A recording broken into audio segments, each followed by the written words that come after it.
स्वागत है आपका बी न्यूज नेशन में। मैं हूं आबिद हुसैन शेख। बीजापुर में नकली नोट बनाने वाले गिरोह का पर्दाफाश।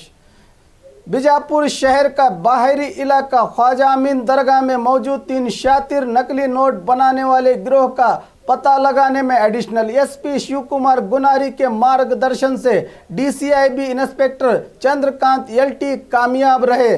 67,200 के नकली नोट बनाने वाले 2 प्रिंटर, 2000 और 200 के नोट बनाए जाने वाले कागज को जब्त करते हुए 3 आरोपियों को हिरासत में लिया गया है।